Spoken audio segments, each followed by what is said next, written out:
Our second session here will discuss business case solving analysis. So it's more about, again, the technicalities, the technical aspect of business case analysis and problem solving.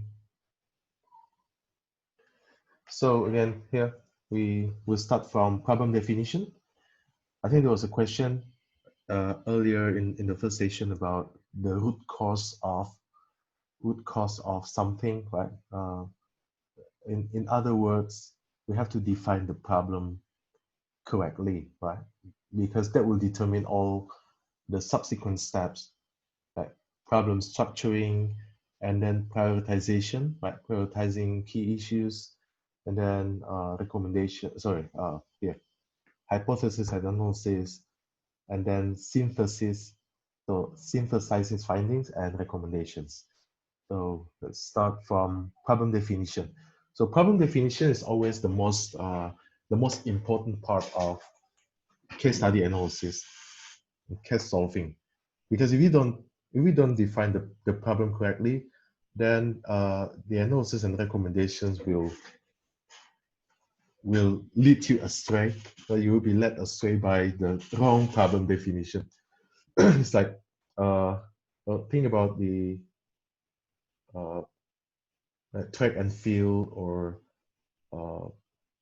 cycling, cycling championship.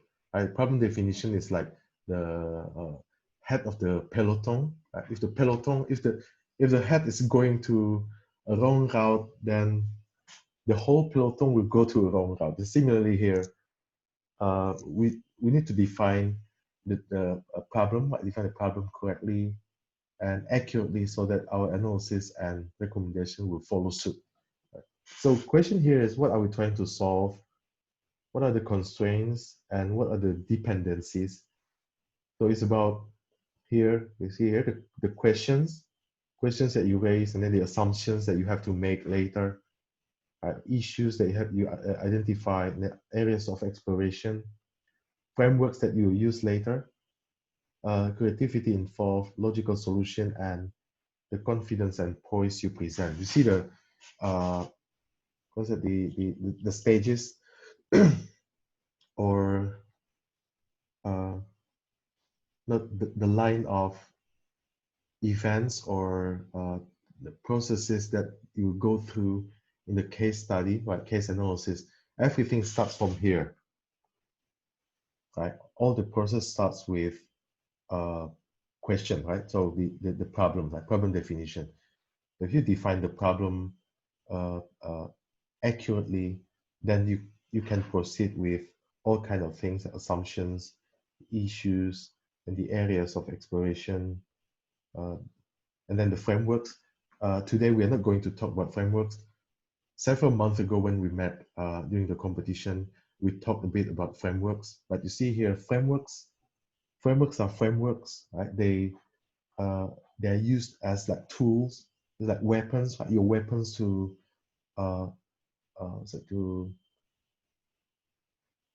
like cope with certain problems. But again, that certain problems have to be defined earlier or preliminarily, right? So and then after frameworks, you can use your creativity to solve problem, to offer logical recommendations or solutions, and finally your presentation, right? Your confidence and the poise that you show in your presentation. But again, here you see here all the process starts with questions.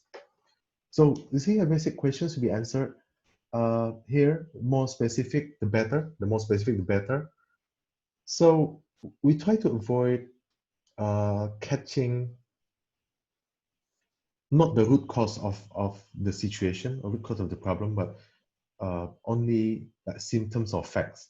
We'll see some examples after this one, but here we see the principle that the more specific the better, because when you have a specific problem, a specific defined problem, then all the frameworks or all the start from the structuring, right? The structure and then the frameworks, the analysis would be would be clearer, right? Would be more specific as well.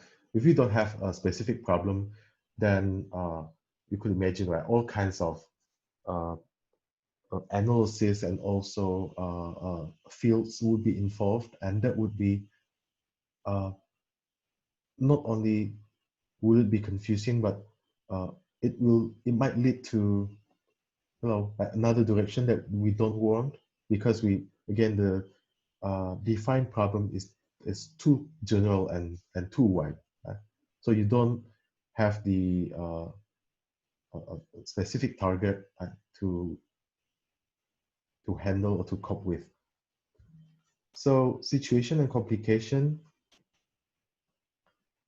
this might no might involve like industry, and then the industry trend, relative position in the industry. So we have, of course, in the case, we always have a situation and complex situation, complex complex position, complicated decision making and something like that. So we saw that in the previous session. And then we must have the success criteria. So what is the definition of success? For example, increasing revenues by a certain percentage point, or anything, success criteria. And then the see here, project scope. Project scope. So what is the scope of the problem, scope of the case? Because when we talk about a case study, it deals with a specific situation at a specific time at a specific place, because it's a piece of time frame. Right? We're not talking about the company from its initiation till its bankruptcy. Right? It's impossible to do that in a case. So we must have a scope. So we maintain the scope. It's very important. Again, when we do a case study, especially in the business case competition where you have really limited time, paying attention to the scope is very important. If you define the problem like too wide and the scope is beyond what is expected by the case writer, then again your proposed solutions might be too wide as well, and will not be attractive, right? Will not create a good impression to the juror or the jury members. Decision makers could be one person, could be more. So decision makers could be the members of the board, or the board of executive, board of management, or something like that. So we need to immediately find out correctly, and have to be careful here. We cannot use assumption from a certain place, because a case must be talking about a certain context. For example, that in the United States, who is deciding the strategic decisions? It's the board of directors. Board of directors. But if you see a case in Indonesia, who is deciding, who is making strategic decisions in Indonesian corporations, is the annual meeting of stockholders. In Indonesia, we call it RUPS, RUPS. So the RUPS decides on many strategic things. But in the United States, they will be decided, or the decisions will be made by the board of directors. Be careful, a board of directors means Dewan Komisaris. Dewan Komisaris in Indonesia, the board of directors in the United States. And then support and hindrance or hindrances. So we can identify the support, right? Who is supporting, what supporting factors that you have, and what are the barriers or hindrances that you will find when you try to cope with the situations or the problems. And the limitations, right? The limits, because you have to define the limits, especially for case study analysis in the class.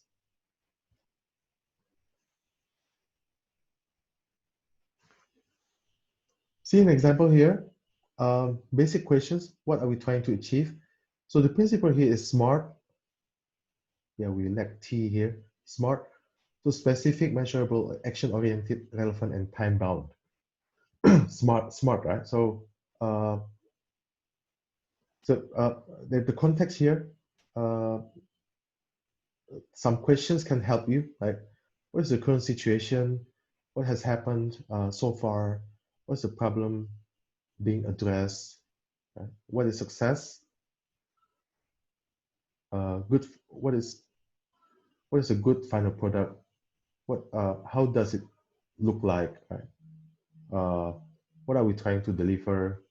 And then the project scope, talk about the scope before, a division or market segment or country, and the support and hindrances, decision makers here, stakeholders,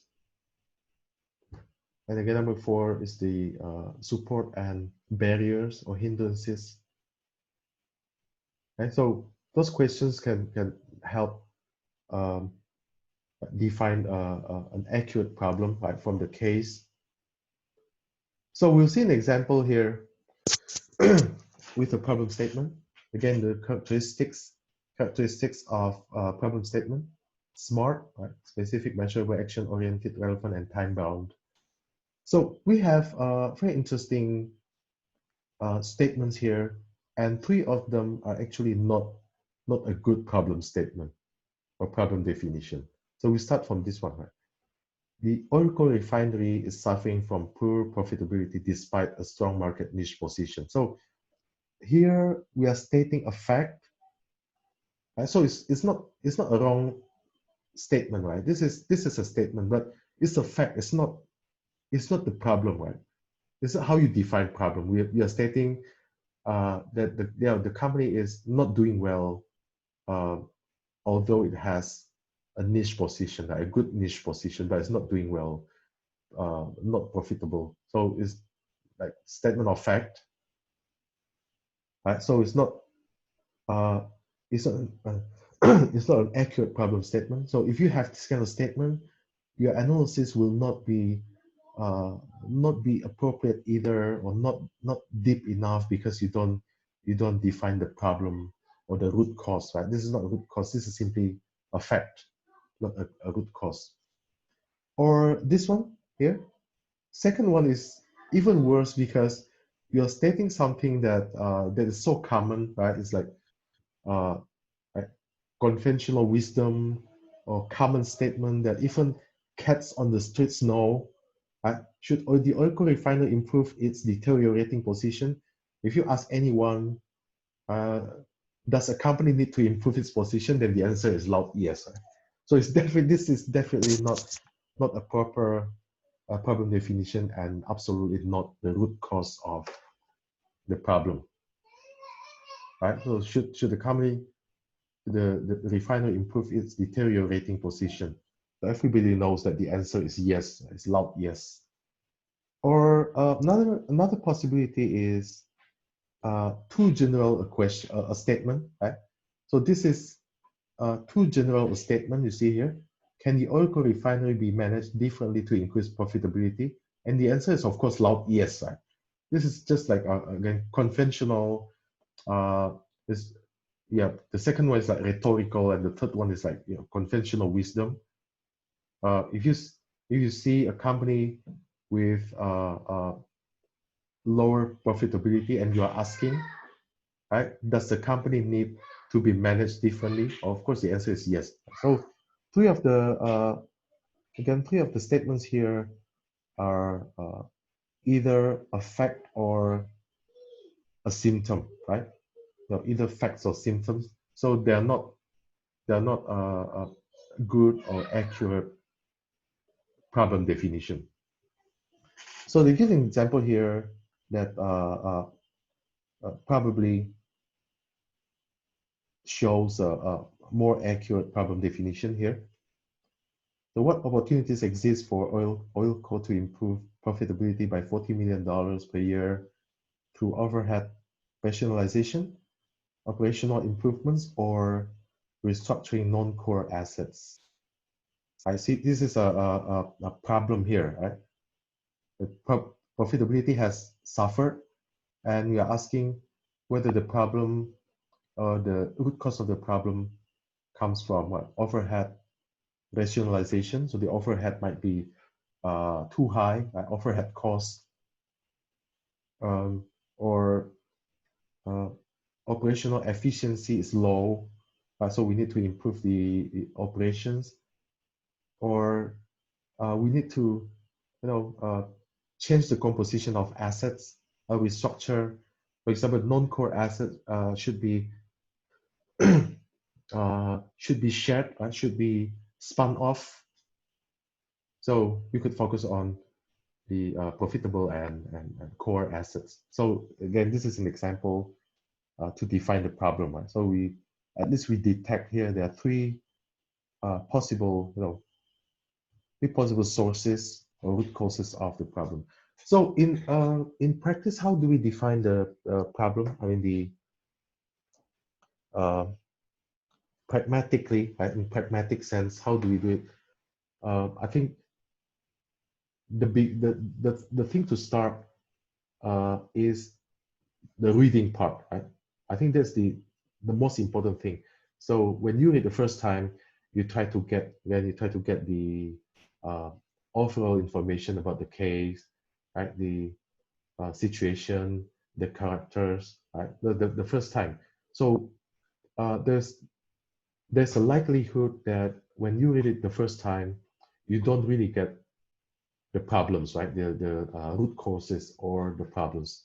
But when you do it the second time, and of course the third time, you have to be able to catch the problem. So reading is, I think, the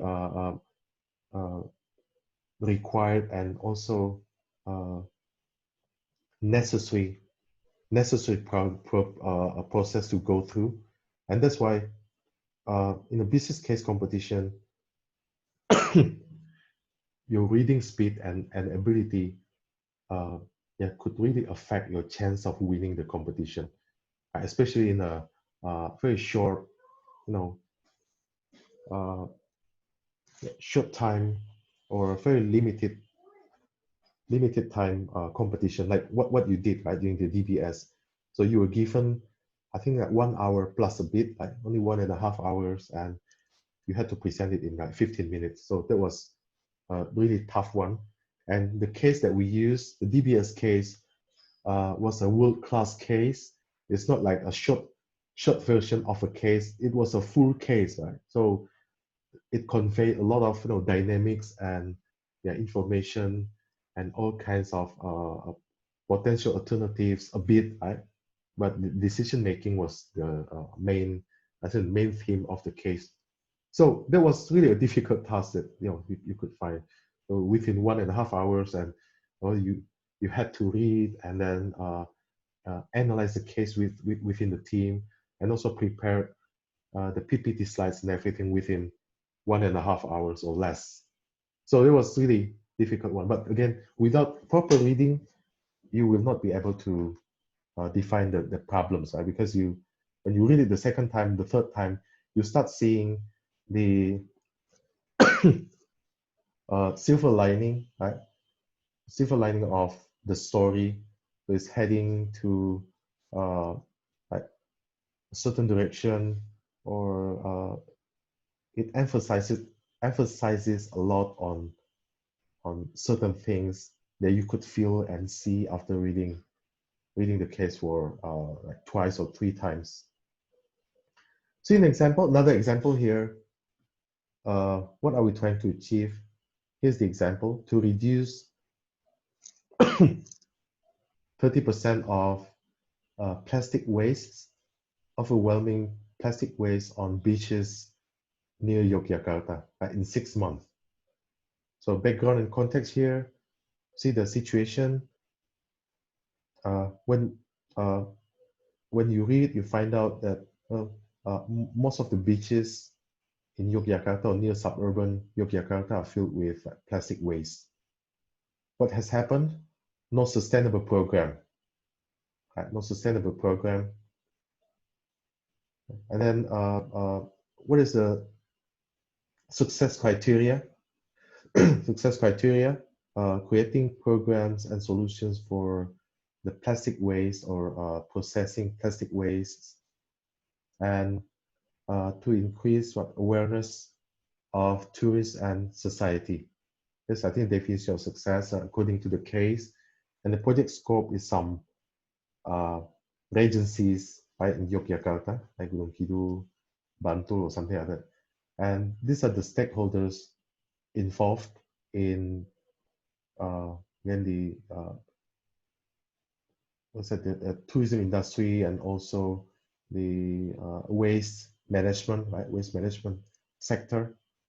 And what is the main, or what are the main challenges? Budget, right? Budget. Yogyakarta is I think Yogyakarta is infamous for its low budget, and also there's a possibility of rejection by the society uh, if we enforce maybe certain rules or certain programs that require them to, I don't know, maybe throw away waste at certain spots, or they have to throw the waste to in a certain region within the regency or something like that. But what is again? When you read the case in this instance, we have that background, success criteria, scopes, stakeholders, and then support and hindrances that will lead to a general problem. Right? The general problem here again is the overwhelming plastic waste on beaches near Yogyakarta or near the suburban of the city. Right? So with these dimensions or components, you will be helped, or you can get help to arrive at your problem definition. Any question before we proceed to the second stage, the problem structuring?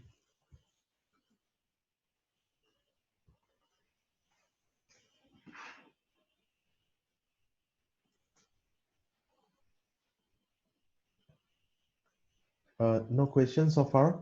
Any question?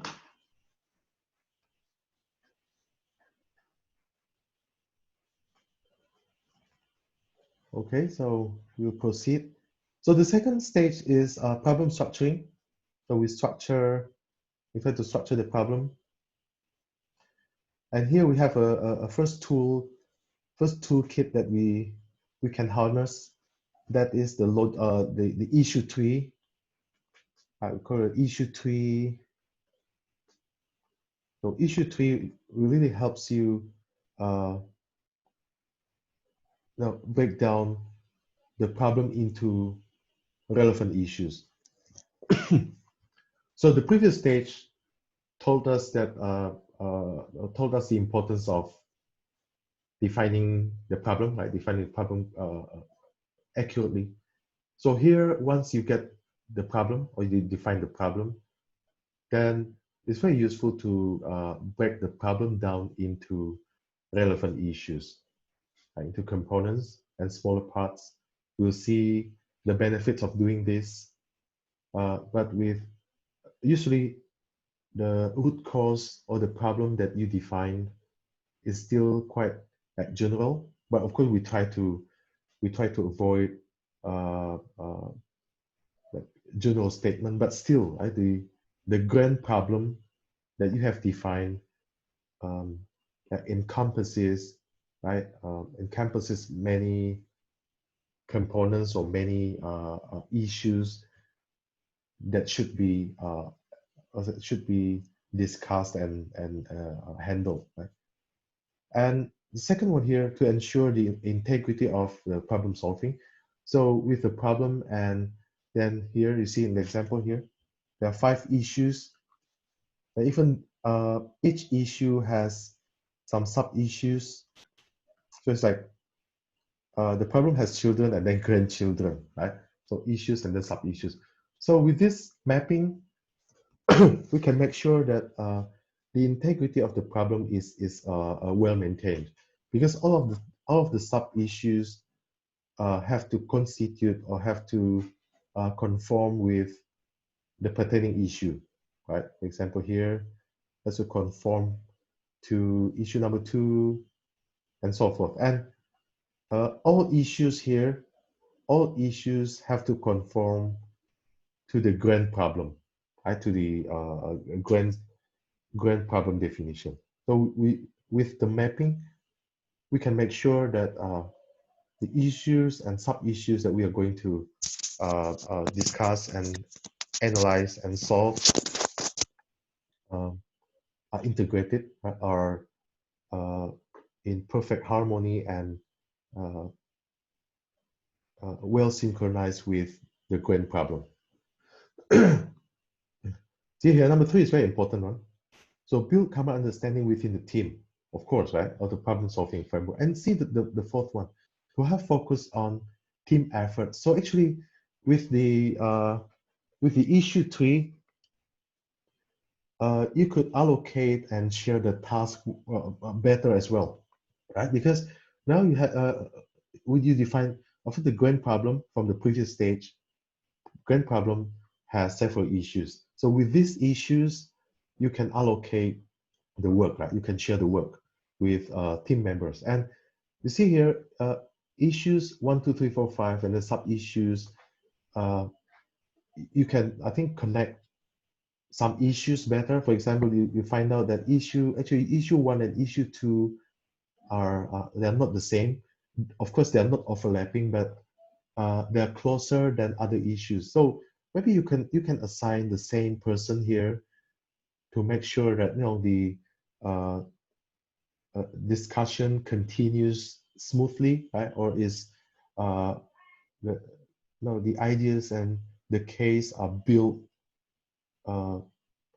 again in a perfect harmony, right? They're synchronous, and it will be better for maybe a certain team member to handle the first 2 issues because they're so close. They're not overlapping, but they're very close, and so forth, right? Issues 3, 4, 5. Right? So you can imagine this will help the team, especially like if you are facing maybe the semi-final or the final stages of a business case competition. This is really important, right? Because you have, again, maybe less and less time. Maybe from semi-final to final, maybe you have a short break and you're still tired, right, from the previous case. And the previous case, the semi-final case, still consuming your energy and concentration. Right? They're still lingering, the case and also the feeling, the analysis, right? They're still lingering in your mind, in your brain. And suddenly now you have to fight for the next stage, and here comes the case. So it's very important, right? And you read, you define the problem, and then you share the task with the team members using the issue 3. This will help the team a lot. So example here, you have 2 issues, and then each issue has some sub issues.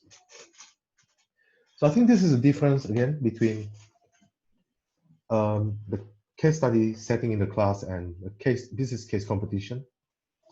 In the business case competition, your chance of breaking down the problem into issues and sub issues will be more limited.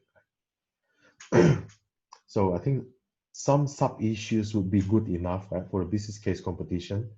And again, the speed would be very important because you don't want to discuss a certain point too much and you're missing on another aspect. But in a case study in the class, you have like enormous time, and I'm sure your facilitator will be more demanding as well to see how you dissect the problem, right? How you break the problem down into like issues and sub issues. So again, the expectation and demand for the details and clarity will be higher in the class, right? In the case study setting. like business case competition, you know, it would be good enough if you can catch some sub issues. At least you get you know, like valid and robust issues. That would be great enough, I think. But if you can proceed with some sub issues, that would be wonderful, right? Because you have uh, under pressure situation and also limited time frame. So it helps this aggregate problem into individual pieces and helps divide the work among team members. So too. So when to use it? Early in the problem solving process. When you know little about the problem, yes, that's right. You have the grand problem, but the grand problem uh, will still be too wide to solve. Right? You can imagine the previous example, maybe this one, right? The uh, reduction by 30% of the overwhelming plastic waste on beaches in Yogyakarta. This is the wide problem definition. Of course, it's specific enough, right? Smart. Again, remember the SMART principle, but it's still too wide uh, to come up with recommendations. So you need to break the problem down into issues and then sub-issues. So early in the problem solving, right? This is, I think, the first two pages, the first two stages really determine your chance of winning. And in the case study setting in the class, they really determine your chance of having a good case analysis and solving. Good case solving uh, really depend on that first two stages, the problem definition and the structuring. So what is an issue tree again? It's essentially or basically a map of your problem, right? Problem mapping. This is a map of your problem. And divide and conquer, dividing and conquering. So you have issues and sub-issues and how to conquer, how to solve or tackle every issue and every sub-issue. Issue tree will be very useful. It's an excellent tool for prioritization that we are going to see in the third stage, the prioritization stage. So without the mapping of the problem,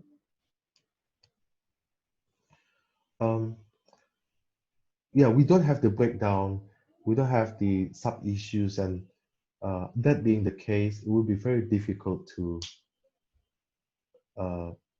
give priorities or to list issues or problems or sub-problems based on their priorities, right? It's impossible to do.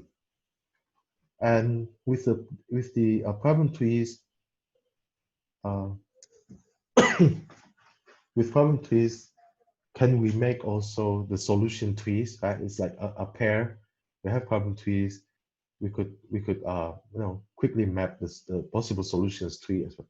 So here again, this is I think one of the most important toolkits that we can have, right, in the case solving, and in particular in the business case competition where you need to define everything quickly and to break it down so that you can prioritize certain issues or sub issues that give you a higher chance of attract the attention of the juror, right?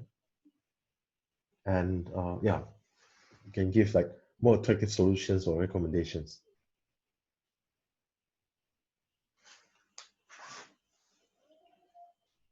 So you need another slide of the problem restructuring. The question here, basic question that we defined in the first stage, and it should be specific as possible. Remember the SMART principle, but still, the grand problem will be quite general still, right? But we try to be as specific as possible, and we should we should avoid the again, the journal statement or a statement of fact or symptoms. But we try to be as specific as possible. But still, this grand problem, you know, if you try to solve the grand problem, then analysis and then the proposed solutions will be too wide, right? And also not attractive enough, right? Because we are giving like a general wide style of recommendations. So we need to break it down again into several ideas. So we have two principles here. The first one is non-overlapping, right? Non-overlapping, so they should not overlap one another. So we call it what? Mutually exclusive. Mutually exclusive. So the ideas have to be mutually exclusive. They don't overlap one another, because if they overlap, then they should be combined, because the sub-issues that you expand or you develop from the ideas are overlapping as well, right? So this there will be redundancy, and yeah, you see unattractive solutions because of redundancy. So the second principle is here the CE. So it's non-overlapping, but it should be exhaustive, right? Exhaustive. So exhaustive means that all of the sub-issues again should conform or should constitute the issue, right? And here, sub-issues again should conform to a certain issue or certain idea, and all of the ideas should conform to or constitute the grand problem. And so we call it like CE here, like collectively exhaustive. So here's the principle of the issue tree. So it's mutually exclusive. So issues must be mutually exclusive, but they should be exhaustive, right? Collectively exhaustive. So collectively exhaustive means that all of the sub-issues that all of the sub-issues conforming to the issues must also constitute or conform to the grand problem. So again, mutually exclusive and collectively exhaustive. Okay, so issue 3, the first necessary condition for a good issue 3 is NECE, mutually exclusive and collectively exhaustive. And the second, I think, necessary condition or requirement is the 80-20. So we know the Pareto efficiency, right? Pareto efficiency. So what's the meaning of 80-20? You see here, this graph, the horizontal axis is the time and effort to structure the problem, and the vertical axis shows the benefit for impact. So we try to be as efficient as possible here.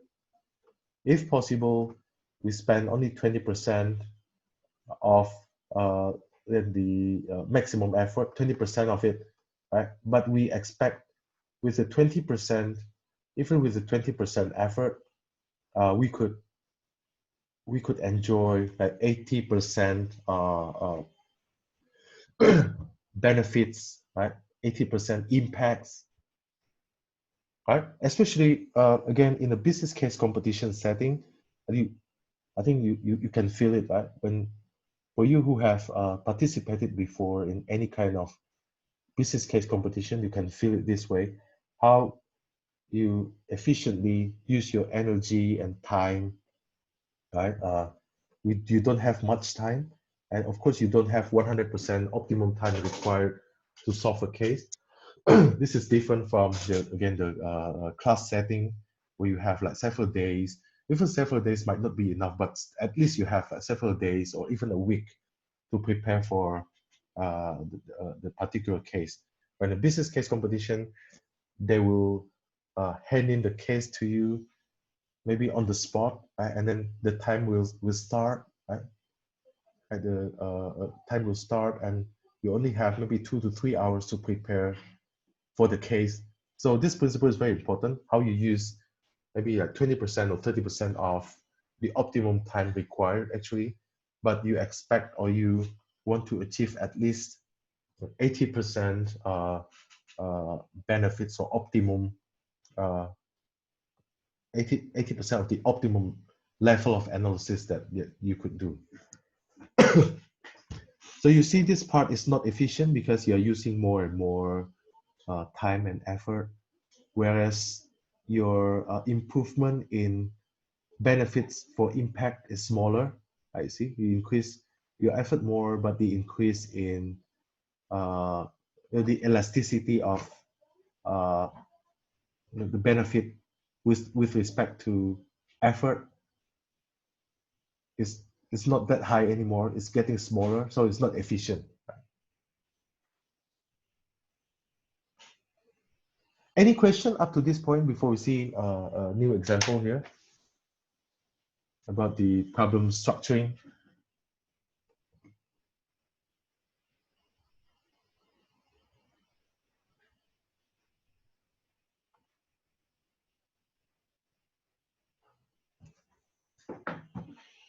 Okay, no questions so far. So we'll see another example here.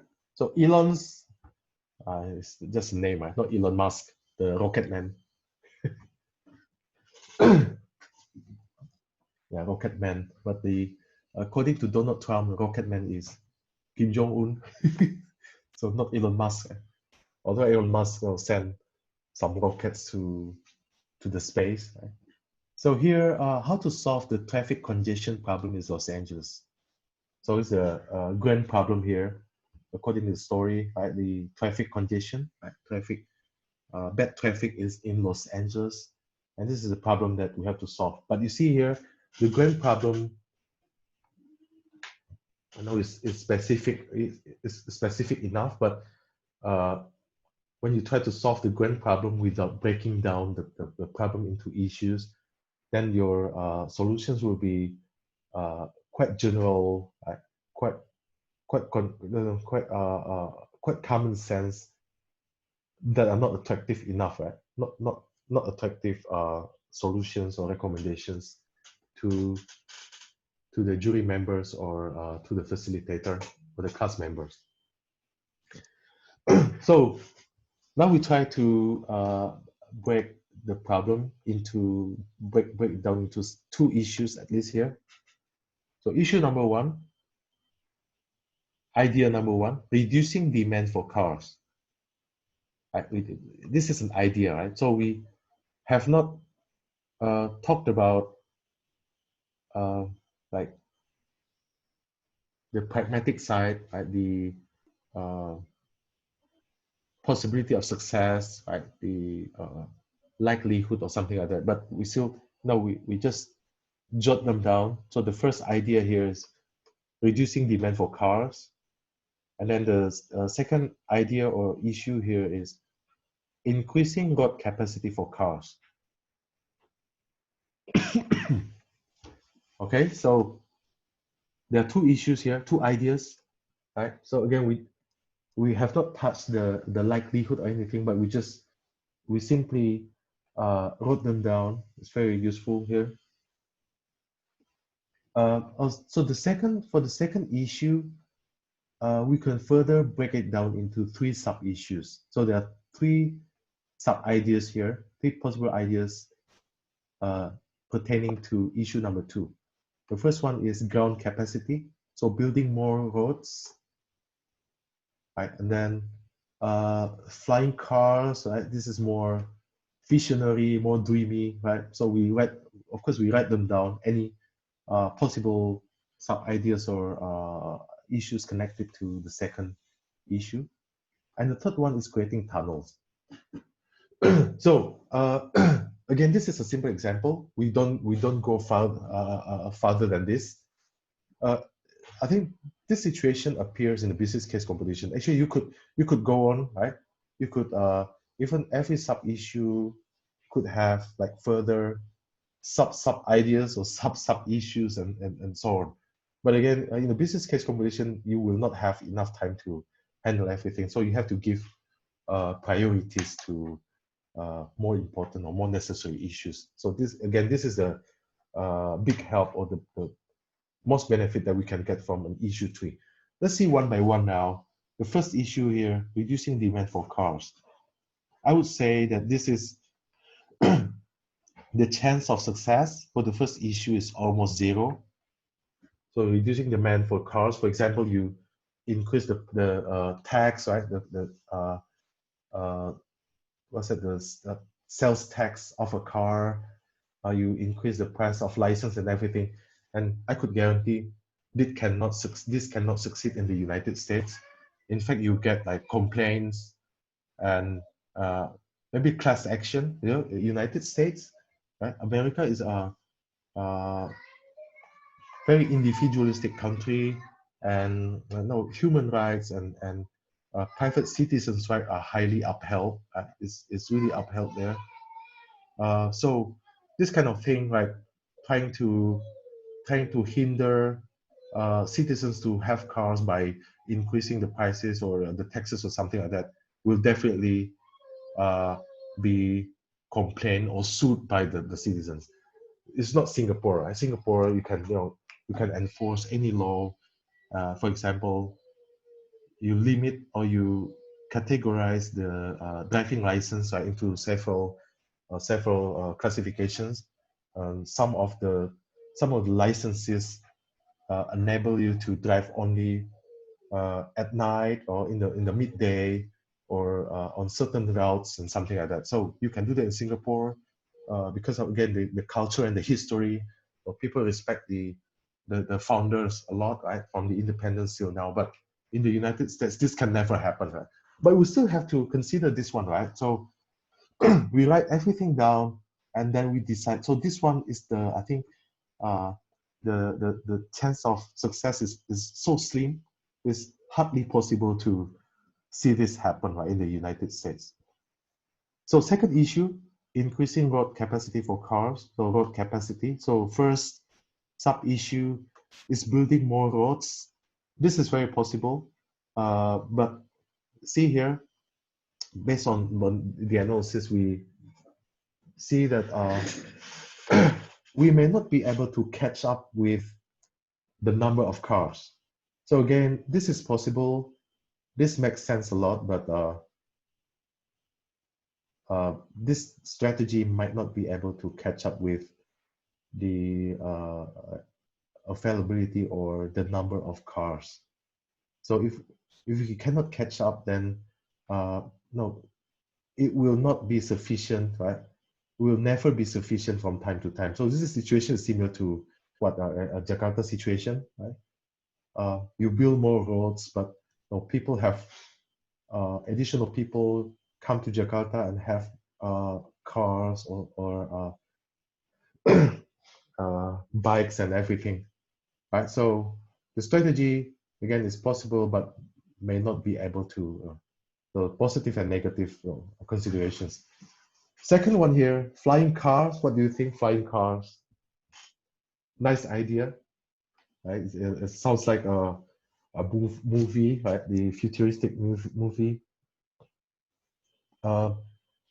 Possibility of success in the short term is low because we certainly not a single country in the world has the experience managing the air traffic. Air traffic. Can you imagine? All cars are swinging here and there, flying here, and how to make a traffic light on air. Can you imagine? And how to give like permit, right, or license that someone could take off, someone will land or something like that. So without the proper rules, safety is a big issue. Safety and also maybe the noise, the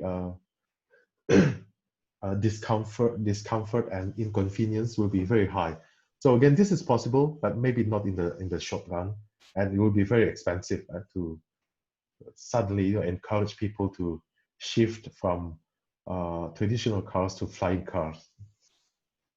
Okay, so futuristic, but maybe not really viable in the near future. What about the third one? Tunnels.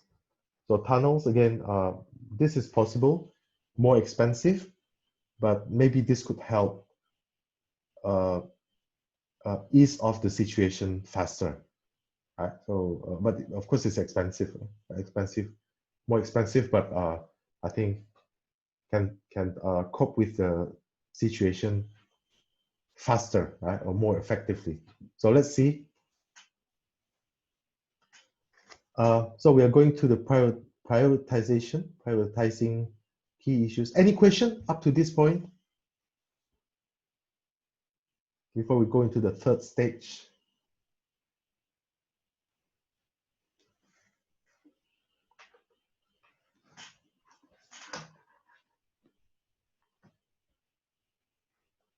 So quiet. I hope you're still awake.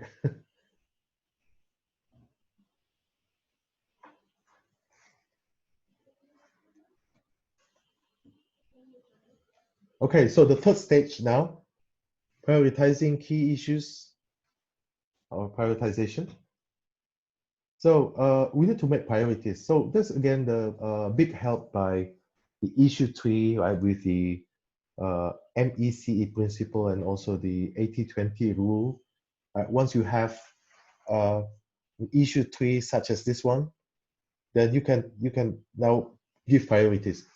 and, and priorities are super important in the business case competition, right? Because they, again, in 20 minutes, 20 plus 10, you want to attract the juror, right? The jury members.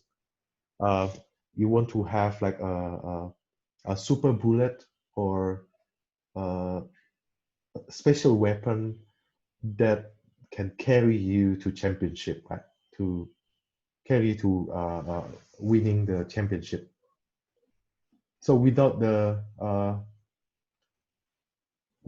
special weapon or the super bullet, uh, you're unlikely to win. Maybe you could be in the top 3 or something, but then usually you need the again the major bullet or weapon that you want to you know you want to exploit, right? Or you want to exploit them at the right time, like during your presentation, and that can only happen if you have priorities. So if you simply give like flat recommendations, there are a lot of alternatives, and then you explain, you dissect and explain that each alternative, and finally you make a decision. That's quite conventional and common practice, right? So you still can perform very well, but without the priorities that you give to certain sub-issues or certain issues, then you cannot make that kind of, again, the super weapon or super bullet that you want to deliver to the jury members. So you understand what I'm saying, right? You need, in business case competition, uh, this is very different from the class setting, and even much more different from the real life, right? In real life, we are more, we are very realistic, right? Every possible solution has to be considered better, or has to be considered in a more considerable time. But business case competition, you can provide more like dreamy solutions. We are not saying that you should propose like unrealistic recommendations. We are not saying that, right? It should be realistic, but it could be more like visionary, could be more dreamy than what you find in real life. Because in real life you deal with real money, right? Real money. So remember the DBS case, when your group uh, presented, right? And you propose so many things, right? The maybe improving the app, and then like increasing the networks, and then collaborating with fintech firms and everything, right? Those are valid points. But you see here in real life, I will be quite careful because every recommendation that you mention has money consequences. So I have to really pay attention to each of them, the positive and negative consequences, and then what will happen to my money or something like that at the end. Right? So in real life, but in a business case competition, of course, we still want to be realistic, but you can be more, again, more visionary because the ideas are, I think, the most expensive, yeah, the most expensive component in a business case competition, right? So with priorities, you know what to shoot, right? Which issues to shoot and to carry higher that you want to really use as your secret weapons or your super bullet to try to win the competition.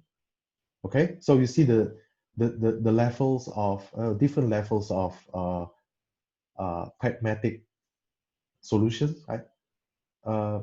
The most visionary one would be in the business case competition. And then the next one is a case study discussion in the class or the class setting, right? And the third one, which is more, I think, more scrutiny, more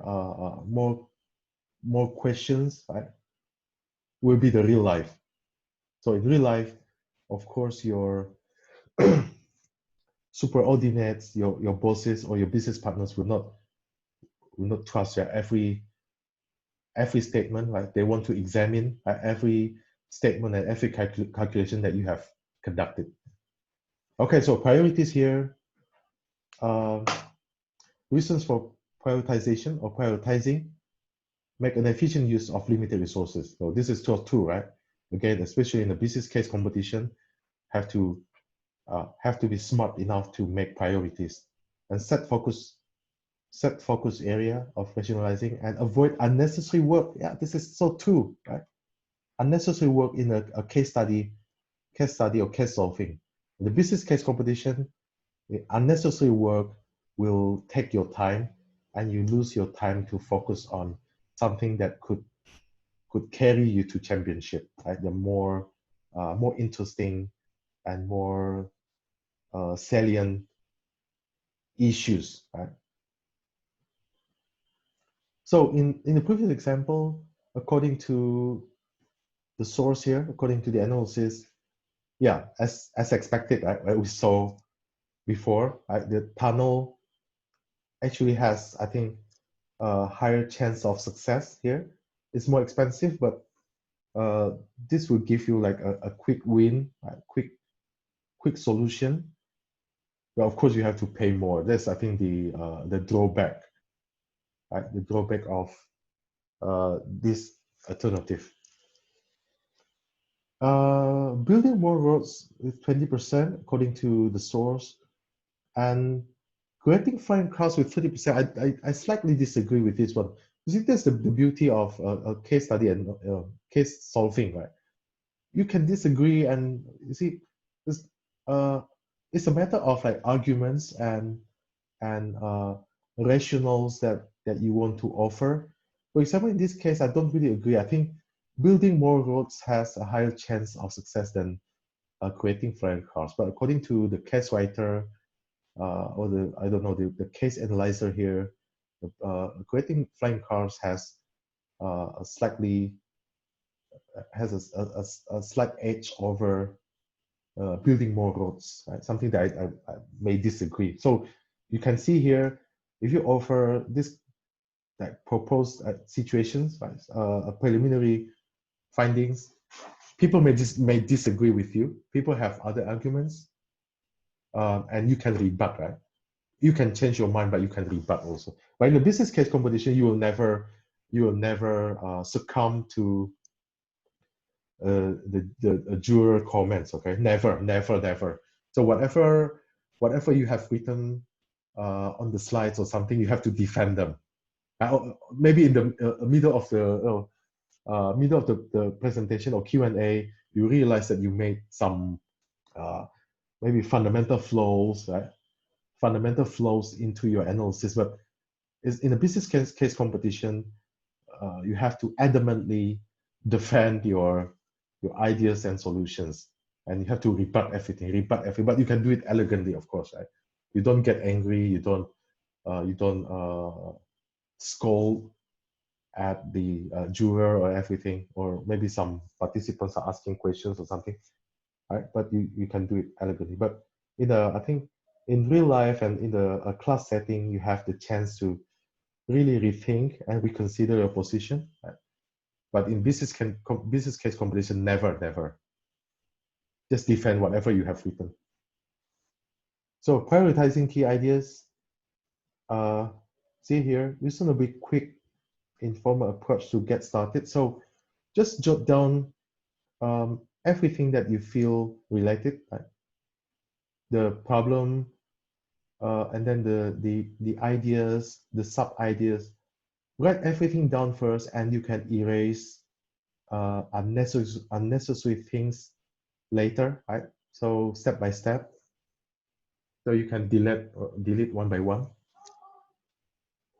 Delete like ideas that you think not sound, right? And then this interesting thing, right? Sometimes back of an envelope calculation is all that's needed. So back of an envelope means like simple calculation, right? Because this is, you see, many of the competitions are strategic competitions, right? So the main theme is corporate strategy, then marketing, or human capital. So if you see like strategic type of competition, then you know that calculation is not the main focus. So we talked about this several months ago as well. But if you join a very specific competition like finance or accounting, then definitely the calculations are very crucial, right? The details and accuracy of your estimates, right? Your valuation, your calculations, those will be very crucial in that kind of competition. But in the strategic type, like corporate strategy or marketing type of competition, then you know that the calculation part is peripheral, not the major dominant force of the grading. Okay, so sometimes your back of an envelope calculation is what is needed there. When new information emerges, you can always reprioritize again.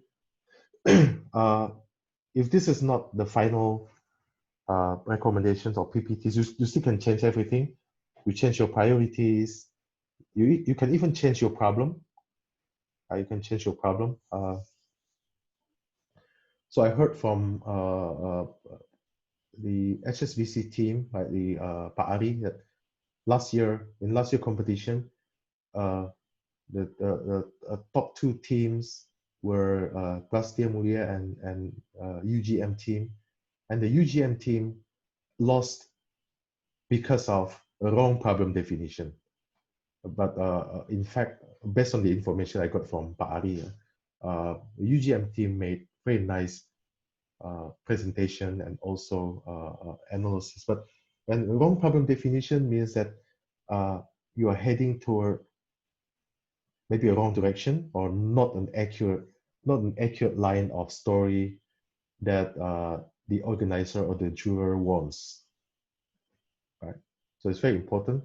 You still can change your priorities, you can change even your problem, but once you finalize everything and you are presenting, you have to defend at all costs, right? You adamantly defend your ideas, whatever they are. So use likely impact to decide where to go. Readily available data whenever possible. Avoid major data requests. So we talked about this. Use the available data in the case. You can harness additional information from real situation, like real data as of today, or you can use expert opinions or anything, but don't make them as the dominant sources of information, because that will not be appropriate, right? Will not maintain the level of playing field, right? And yeah, don't create massive spreadsheets. Yes, any question? Yeah, Actually, this question comes into my mind Mm-hmm. regarding this. Remember that sometimes back of an envelope calculation is all that's needed. Mm. Um, Usually, which one is preferable? Simple solution with the expensive one, or more complex solution but only need less resources being consumed? Okay. Yeah, that's the question. Yeah. Thank you. Yeah, very good question. So now it depends on the context again. So we have to differentiate the context. For business case competition, especially the strategic competitions such as the HSBC one, the ideas are more important than the financial part. Right? So the financial part must appear that to show that you have like panoramic or comprehensive analysis on the issue, right? They must appear, right? It must appear, but it will not take the primary position, right, in the analysis. So you should not spend too much time. For example, you go so deep into making the valuation, right?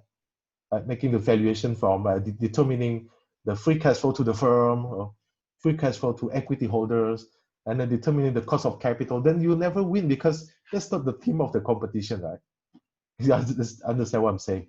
But if you are in the like competition, for example, held by the CFA Institute, CFA Institute, then absolutely they prioritize all of the itemized calculations.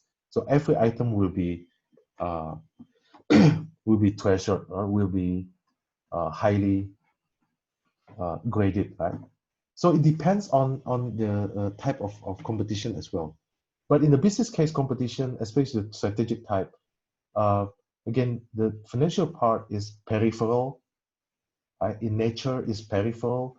It will not take a primary position, but at least you show them their simple revenues and expenses, and then maybe net present value with just simple assumptions, right? Logical, uh, not not too tedious analysis about the items, but you come up with like NPV, IRR, but it's not there, right? The focus is not there because the ideas are the most expensive and highest points that you can reach from the business case competition, such as this one. But in the class setting, I think again the requirement will be higher, the expectation, because you have so many days, right? Maybe a week, and I think a facilitator will demand for more. Will expect more. So, for example, you come up with some revenues and the expenses, and then cash flow analysis, and there will be more questions. How you define revenues, how you project the expenses, right? And then the capital expenditures, your the change in net working capital, right? And then the horizon value, right? Or the what's that the horizon value, right? And yeah, cost of capital, right? What is the cost of debt, cost of equity, how you define them, and the capital asset pricing model for the cost of equity. What is your risk-free rate? How do you define your beta? Why you don't calculate the unlevered beta first and everything? You understand what I'm saying, right? If we are talking about the like class setting, there will be a lot of like expectations, right? You have to be more, I think, more detailed, uh, more robust also in using data and information. But in business case competition, again, uh, that will not help you much, right? But at least you show that you have it. So you have the panoramic view. In my quick and simple financial analysis, I show that this is feasible. That's enough, right? Up to that point is enough. You can never win by showing more financial analysis because this is not a finance or accounting business case competition. I hope that answers.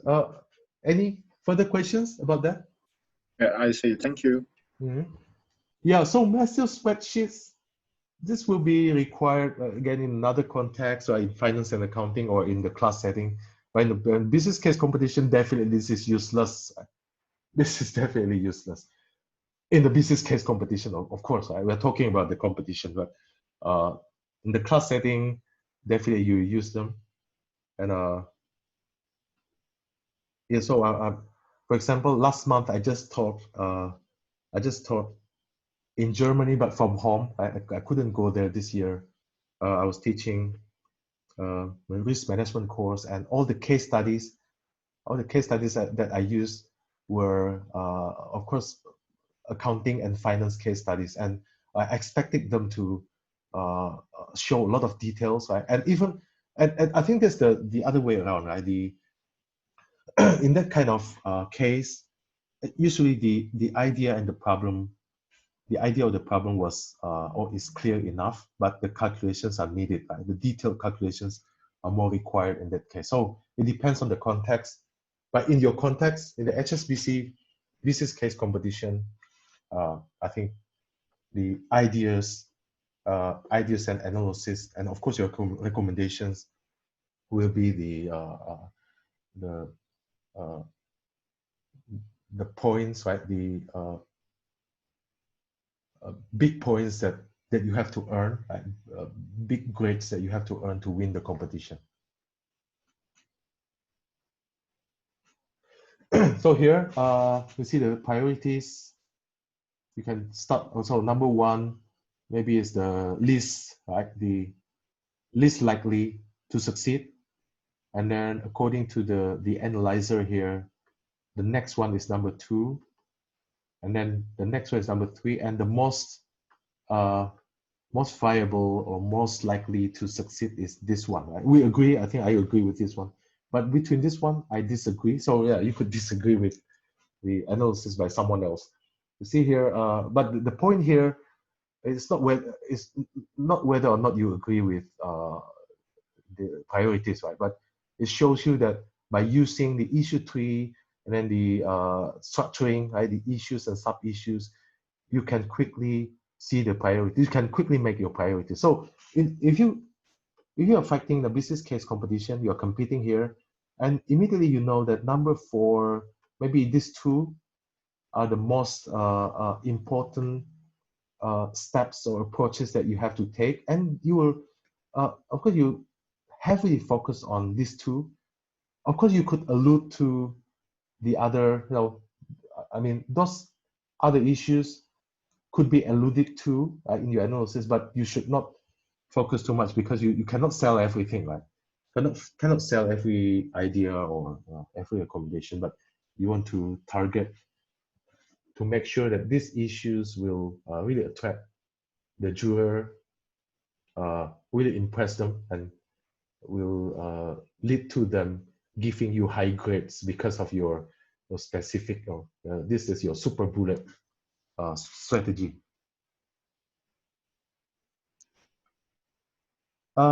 Next model, right? We can use a lot of model. I'm just quoting. And today we're not focusing on frameworks. I remember several months ago we talked about frameworks. You need theoretical frameworks to win a competition, right? It's very different from the real life. You see some facts, some examples of people who have succeeded without any knowledge or any any theoretical background. They just experimented and everything. Of course, in real life, that's true. We don't deny that. You see, you can mention whoever. Maybe Jack Ma. You see, Jack Ma used to what? Teach English, right? He used to open English course venue, and then he sold what? Flowers, accessories, and then what? He repaired air conditioners. So you see, this guy, experimented everything, and finally, he becomes a billionaire, right? That's real life. Anything could happen. But in a business case competition or the case analysis, right, case study in the class, without theoretical frameworks, you will never win, and you will never get a good grade in the class. Right? But in the competition, you will never win, because that's, I think, the expectation that you apply the theoretical frameworks to the case, so it doesn't look like common sense discussion or like feeling based or hunch based analysis or something like that. So we don't want to look like that. So theoretical frameworks will be highly needed, and without them, without which you'll never win the competition. Right? So this is another toolkit, right? With respect to prioritization. You can use this one. You see here the horizontal axis is effort. The vertical axis shows impact. Right? So let's start from low and low. Right? Low impact, low effort. So what is it? Forget it.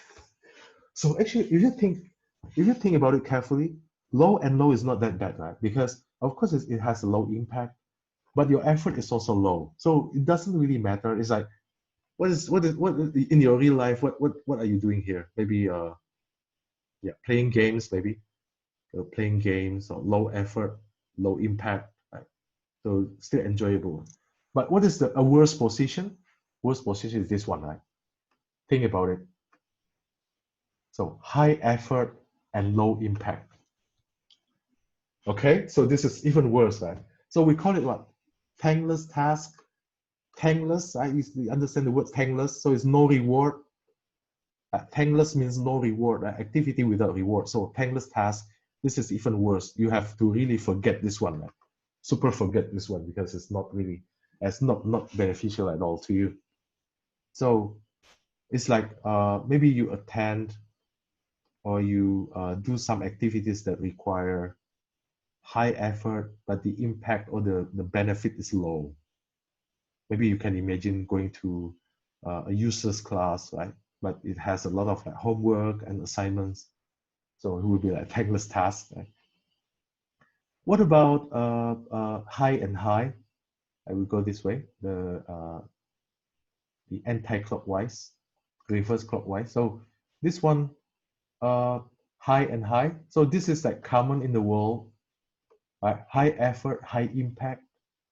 So I think you will find a lot of examples of this one, including your maybe your business, right? With high effort, high impact. Right? If you're successful, then you get richer. Yeah, you have like a higher standard of living, right? Because you have more money or everything. But again, high effort, high impact. This is very common. Just conventional wisdom, right, in the world, right? High effort, high impact. So this one requires what? Strategy and planning, right? Strategy and planning. So you have to plan better.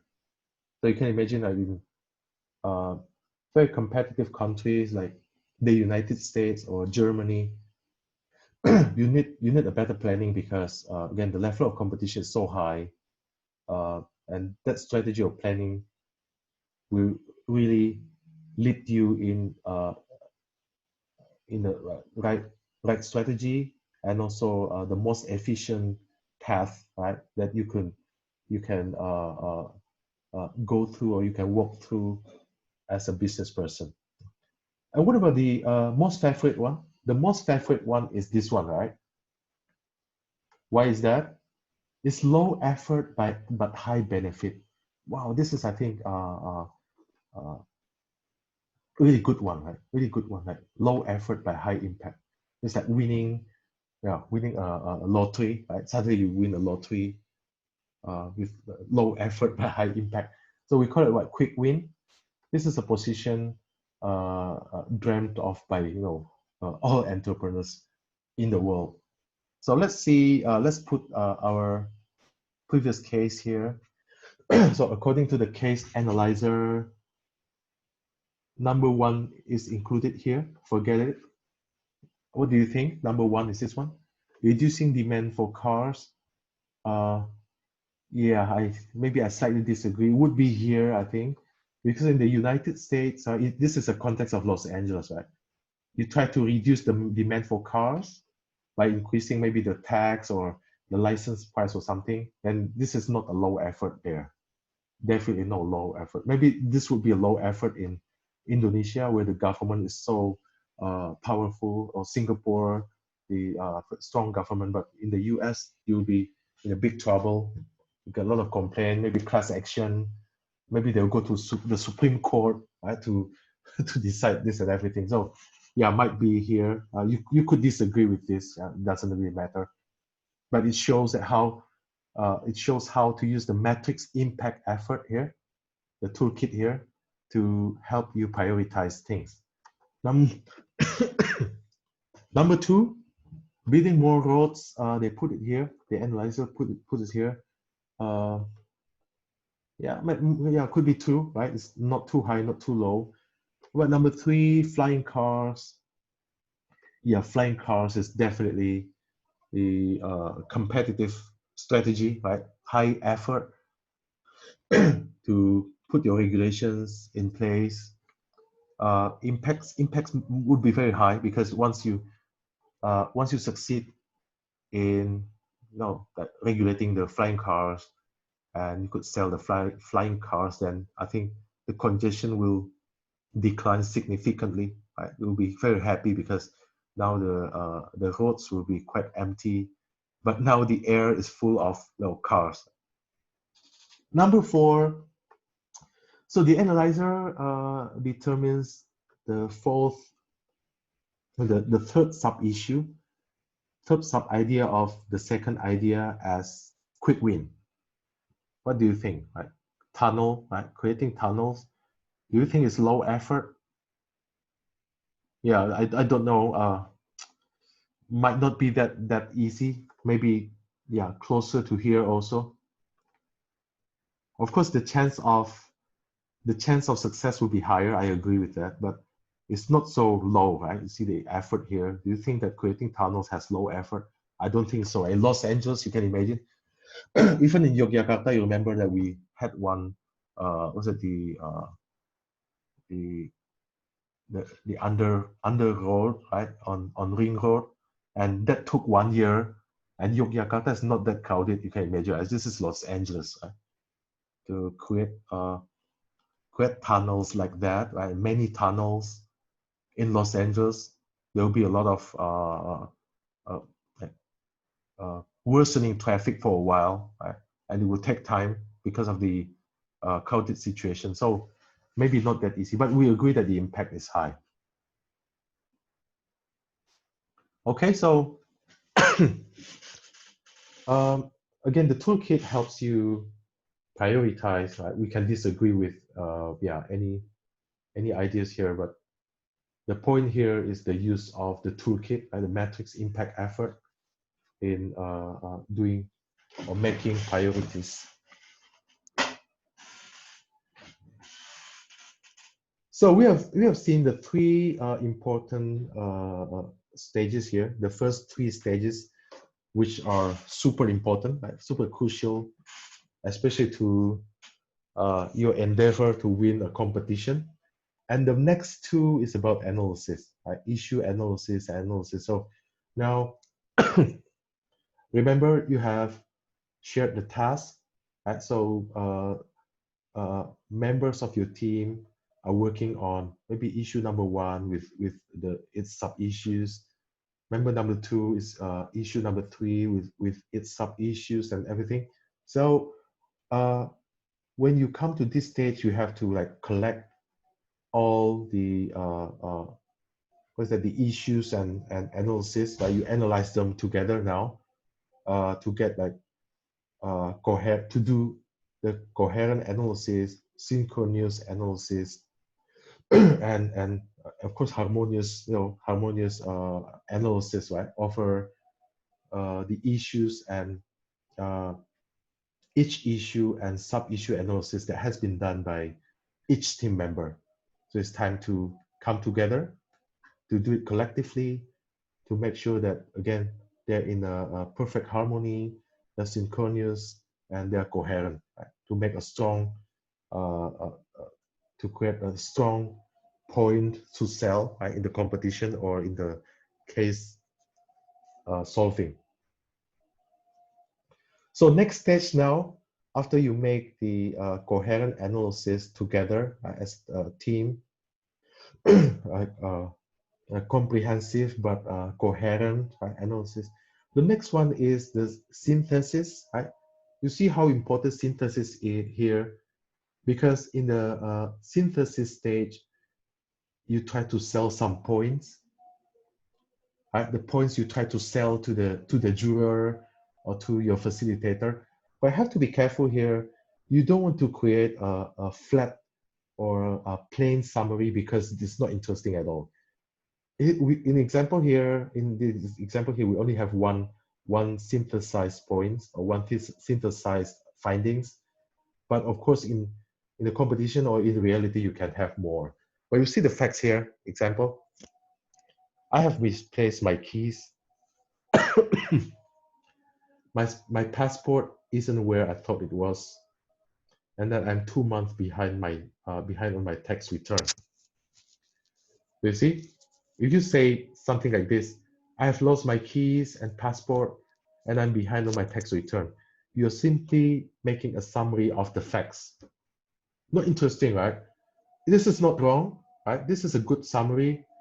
You summarize the findings, right? You summarize the findings and the analysis, but the summary itself, the summary point, is not attractive because it's so flat, right? You don't have any again any strong statement about what you have analyzed. Compare it with this one. You see, this is even a simple example here. You have been sloppy. I've been sloppy. So this is a strong, strong statement. Okay, uh, this is the synthesized findings. But again, in the competition, you can make some synthesis points, right? Synthesized points, not only one. But the point here is that synthesis is not a summary, right? Summary is flat and just repeating the facts, right? Repeating the statements of facts. But synthesis, you combine the analysis results or the findings that the analysis that you conducted and your findings, the evidence that you found into like synthesis or synthesized points. It should be a powerful and effective, right? Powerful statements. So main message, right? Is another word for it is main message. So main message. And what is the one thing that I want my audience to think or remember? Could be one or could be more than one, of course. But these are the things that you want your juror or your audience to remember, right, from your analysis and findings. And main message must be targeted, right? Targeted.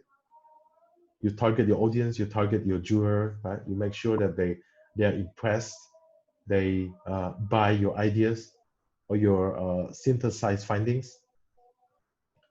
Overarching, right? Important, should be important, right? Important synthesis or synthesized points.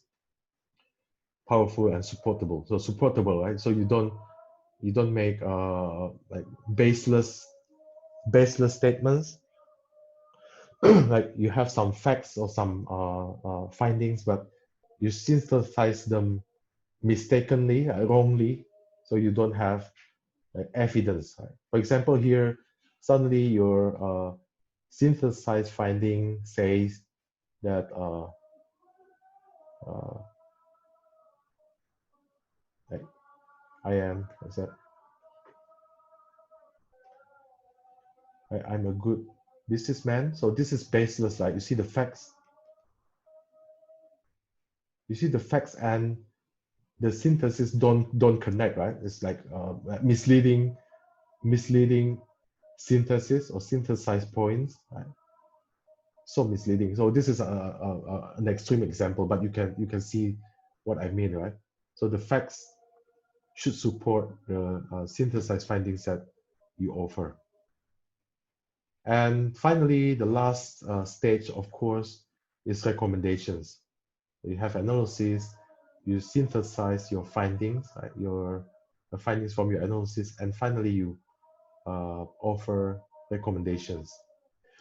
So recommendations here, one stone at the top, and then the supporting stones are its foundations, right? Support or foundations of the top stone. You can see an example here. You see some synthesized findings or the facts that you found. Like travel is 50% of total expenditure, and the flight expense is 80% of travel expense. Right? So it's quite significant, right? Because the out of the total expenditure, 80% of the travel expense is the flight, right? The flight cost or expense. Another fact here, 65% of flights are booked less than 7 days. So it'll be more expensive, right? Less than 7 days from the departure date. And this, you see the problem, another fact or problem here, the ticket price will be higher because we book them that way. We book them less than 7 days from the departure date. Okay, so what is the recommendation based on your findings there? The offer expenditure can be or should be reduced by a better travel plan. So the necessity for a travel plan, right? This is your recommendation. Again, this is a simple example here. Of course, you can have a lot more recommendations. Like what you did for the DBS, you had some recommendations there, improvement in app, and then a better networking, stronger collaboration with fintech or anything, right? But here, one of the recommendations here, a better travel plan. So you build, again, you build a recommendation on your findings and your synthesized points. I remember from the previous stage, you build upon here, this synthesis that you have done, and that will be the foundations or supports for the recommendations that you offer. Okay, so we finished the all the stages here.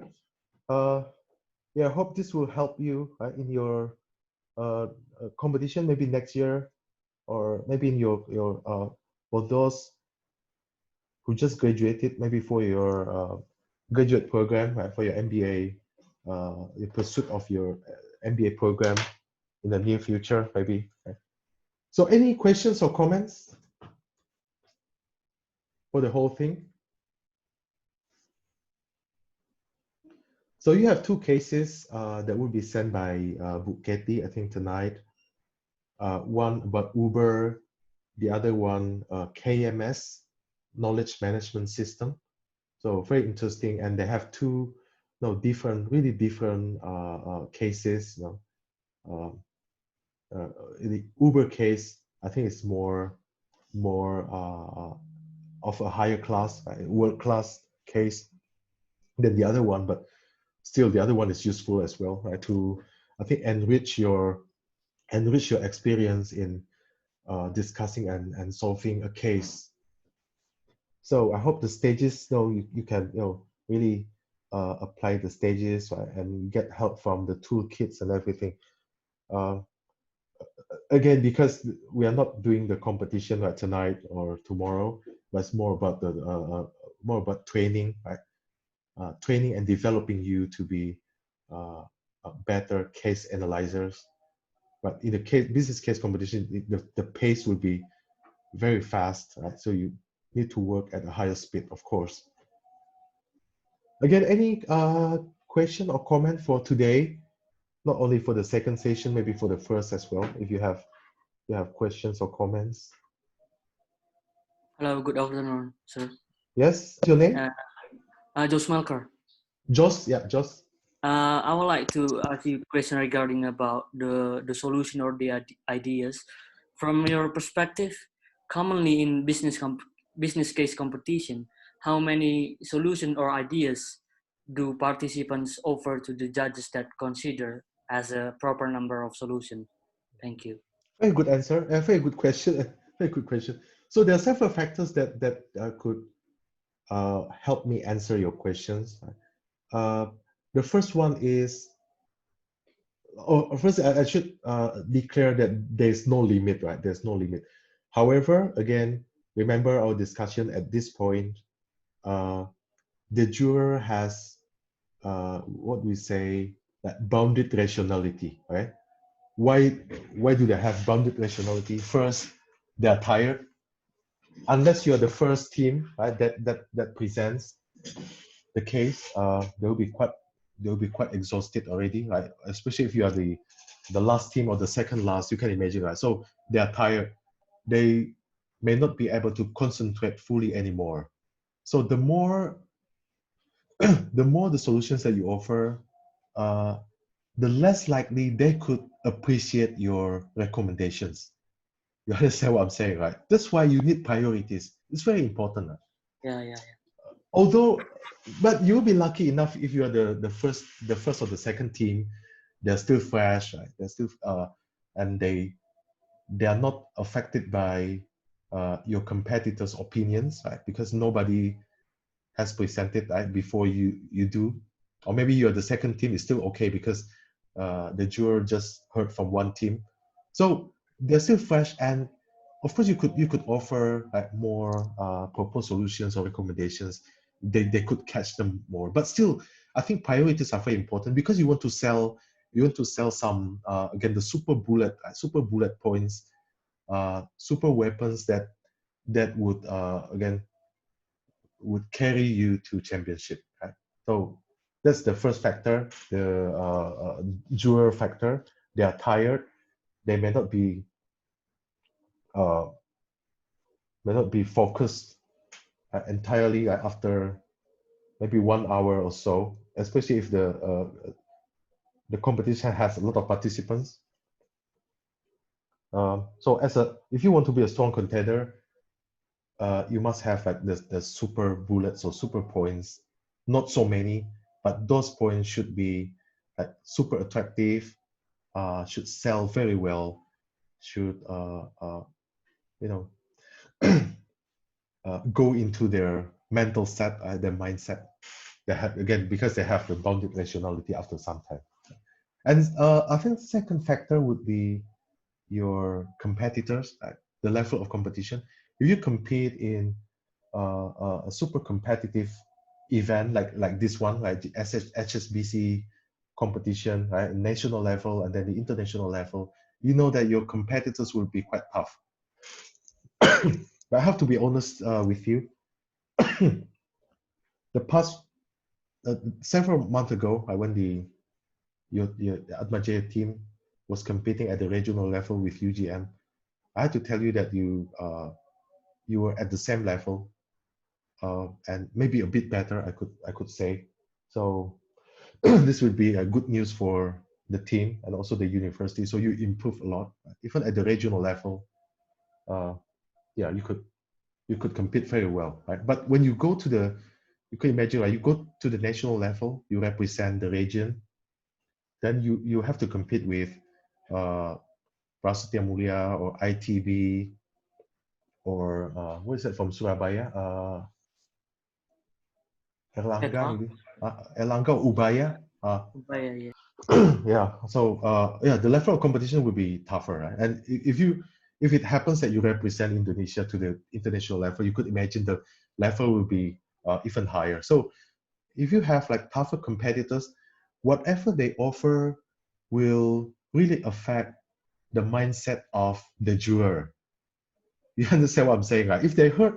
heard of like excellent ideas before you present, then absolutely the expectation will be higher, right, for you to be at par with the previous team. But if you compete in a lower level of competition, then whatever you say might be like excellent enough, right, to win the competition. So it depends on again the competitors as well. So there are many factors because again, business case competition is not the real life. It's not real life, right? You have only again 30 minutes, like 20 plus 10 to convince people, and there will be a lot of noise, right? A lot of noise like the bounded rationality, the effect of competitors, and then the older, based on the sweepstakes, maybe you're older, you get number one, the first chance to present, or the last chance, that will really affect your grading. Right? Really affect your grading. That's unavoidable, right? The kind of non-technical factors can also affect your chance of winning. But I think the conclusion of my answer is you still need priorities. You don't have the limit number, right? Limit number of recommendations, but you need priorities to make sure that the super weapons that you want can penetrate the mental set or the mindset of the juror. Okay, sir. Thank you so much. Yeah, next. If you still have questions or comments.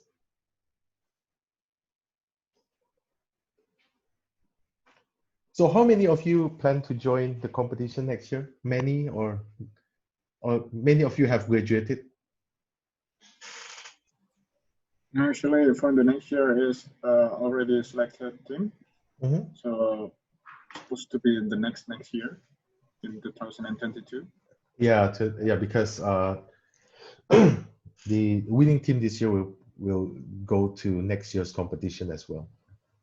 Yeah, it's so unfortunate that we are attacked by the health crisis, so we have to cancel the national and also the international stages.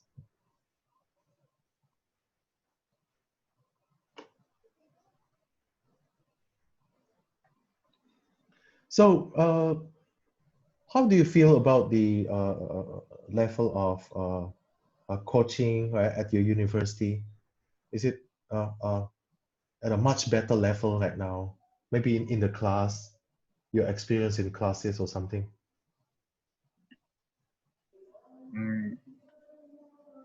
For coaching like this, such a case, actually, it's my first time. So I haven't joined any competition before. But I got eager for us to join like this kind of competition. So yeah, I think for the next year will be better. I'm sure. Yeah, that new generation, also better coaches, because the coaches also learn right from experience. Also the communication skills right will be better for new generation. The use of English, because I mean the older generation would be facing this kind of difficulty, right? The even the linguistic problem.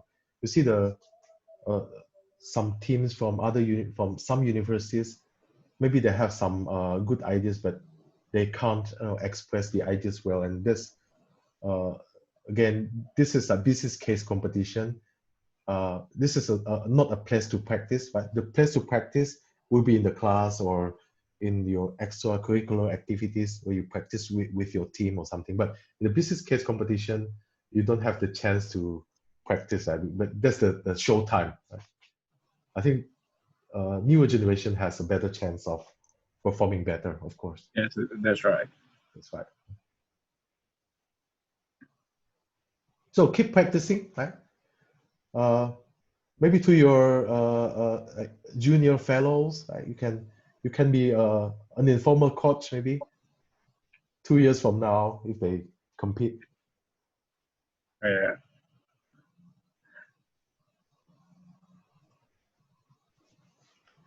One more question, if any, maybe. Almost done. I would like to ask. Okay. From Christine, yeah. Yes, sir. So I've been in a competition before, and most of the time, me and my team have this disparity. So sometimes we contemplated whether one of us should answer all of the question from the jury, or either we give it to another member that can help in giving the context. For example, me answer the first time and my friend would give an addition.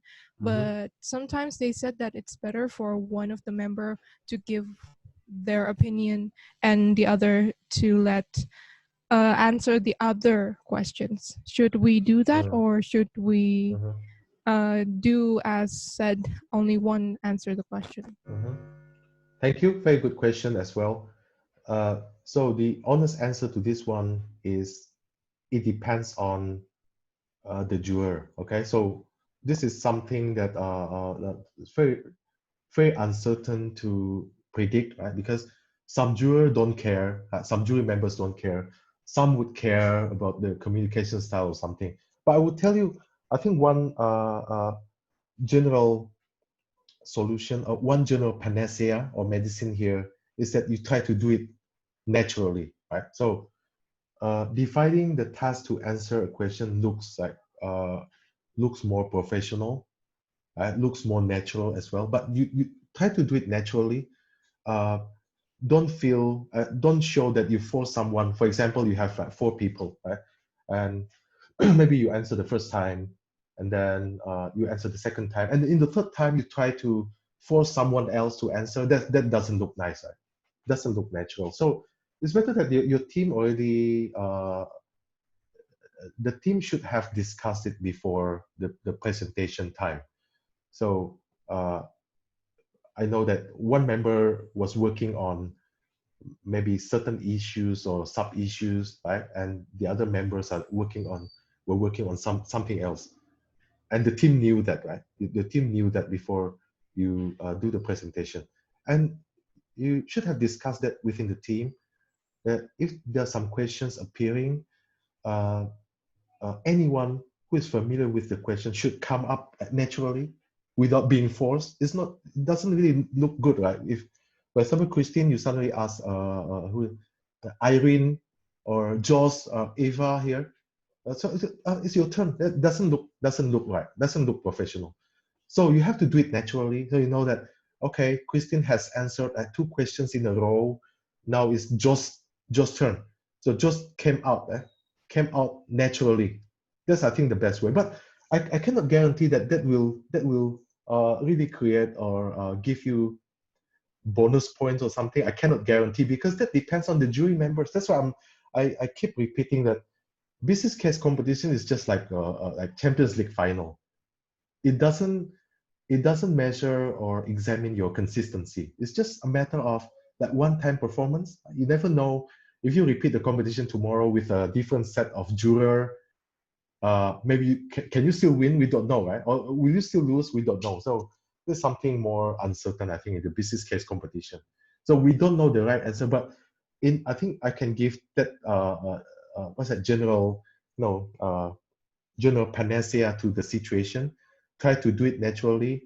Don't show it to the audience or the juror that you force your team members to respond to questions, but do it naturally. Who is more familiar with that question?